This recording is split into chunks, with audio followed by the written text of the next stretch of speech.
क्या आप अपना जीवन प्रभु यीशु मसीह को देने के लिए तैयार हो?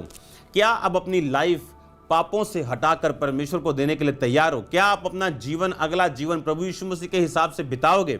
हाँ, हम बिताएंगे और परमेश्वर उन्हें हील करता और वो हीलिंग बनी रहती। मैंने ऐसे लोग भी देखे हैं जिनको बिना क्वेश्चन के प्रार्थना की वो हील हो गए। 90-80% बर्न थे, हीलिंग शुरू हो गई। जब हील हो गए, बोला आपको प्रभु को मानना है, प्रभु की सेवा करनी। कहती हैं मैं तो अपने हस्बैंड की सेवा करनी, और डेथ हो गई। यानी पहले आत्मिक उन्नति जरूरी है, लेकिन परमेश्वर कहता आत्मिक उन्नति के साथ मैं ये चाहता हूं कि तू सब चीजों में उन्नति करे। तू फाइनेंस में उन्नति करे, तू परिवार में उन्नति करे, तू शरीर में तू भला और चंगा रहे। और अगर आप इसे यूनानी भाषा में पढ़े तो वो कहता कि डिवाइन हेल्थ में तू रहे। ये परमेश्वर का मास्टर प्लान है, आपको डिवाइन हेल्थ में रखना, आपको हीलिंग में, आपको हील ही नहीं करना बट आपको डिवाइन हेल्थ में रखना। मोस्टली जब लोग प्रभु में आते हैं और कई बार वो वचन सुनते हैं कि हीलिंग इंपॉर्टेंट नहीं, स्वर्ग जाना इंपॉर्टेंट है। अब मैं आपसे ये कह सकता हूं कि ये दोनों इंपॉर्टेंट है। अगर ना होते तो बाइबल, जब हम यशाया उसकी 53 मैं 4 आयत को पढ़ूंगा, निश्चय उसने हमारे रोगों को सह लिया और हमारे दुखों को उठा लिया, तो भी हमने उसे परमेश्वर का मारा कूटा और दुर्दशा में पड़ा हुआ समझा। वह हमारे ही अपराधों के कारण घायल किया गया, वह हमारे अधर्म के कामों के कारण कुचला गया, हमारी ही शांति के लिए उस पर ताड़ना पड़ी कि उसके कोड़े खाने से हम चंगे हो जाएं। अब उसमें लिखा कि उसके कोड़े खाने से तुम लोग चंगे हो जाओ। अगर सिर्फ परमेश्वर ने आत्मिक उद्धार देना होता तो वो कोड़े ना खाते। अगर आप स्वर्ग जा रहे हैं और आप बीमार हैं तो आपकी ग्लोरी कंप्लीट नहीं, आप नुकसान में नहीं है। स्वर्ग के मामले में आप स्वर्ग जा रहे हैं। एक बीमार अगर बीमार है तो वो, अगर यीशु मसीह में है तो वो स्वर्ग जा रहे हैं।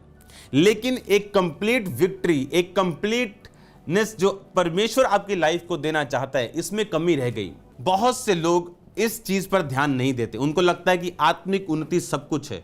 अगर आप आत्मिक रूप से इतने उन्नत हैं कि आप बीमार पे हाथ रखें और बीमार चंगा हो जाए, लेकिन अगर आपकी कमजोरी के कारण आपकी टांगे ना चलें, आप चल ना सकें, आप कमजोर हो चुके, आप उस हीलिंग को कैसे कर पाएंगे? आप कैसे 10-10 घंटे प्रीच कर पाएंगे? आपने कभी यहाँ पास्टर मीटिंग अटेंड नहीं की होगी, या आपने कभी मेंटरशिप मीटिंग अटेंड नहीं की होगी। 6-6 घंटे मैं प्रीच करता हूं उनको, खड़े रह के 6 घंटे, 5 घंटे, 4 घंटे लगातार कॉन्टिन्यूज। अगर फिजिकल स्ट्रेंथ नहीं होगी तो आप परमेश्वर का आत्मिक काम भी नहीं कर सके।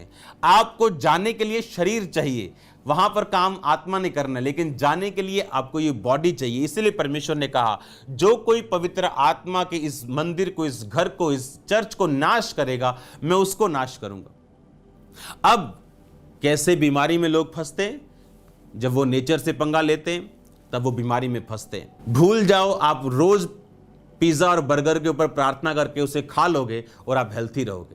ऐसा नहीं, ये बाइबल के खिलाफ है। लोग बीमार होते हैं पाप में जाके, लोग बीमार होते हैं नेचर के रूल्स को तोड़ के जो परमेश्वर ने बनाए। और बाइबल कहती है दानियल को जब भेद प्रकट किए गए तो लिखा कुछ देर तक वो बीमार रहा। जब उसको परमेश्वर ने गहरे भेदों को जाहिर किया तो भी उसकी फिजिक्स जो थी वो कमजोर रही कुछ देर के लिए, क्योंकि शैतान फाइट करता है उन लोगों के साथ। उसको मालूम है कि अगर ये हील हुआ तो ये बहुतों को हील करेगा, या चंगा करेगा, डिलीवर करेगा। इसीलिए शैतान हर उस चीज के साथ फाइट करता है जो परमेश्वर आपको देना चाहता है, या जिसका इंतजाम परमेश्वर ने ऑलरेडी कर दिया। जिस तरह उसने कहा मेरे कोड़े खाने से, मेरे मार खाने से तुम लोग चंगे हुए। परमेश्वर शुरू से यह कहता आ रहा है कि मैं तुम्हें चंगा करना चाहता हूं।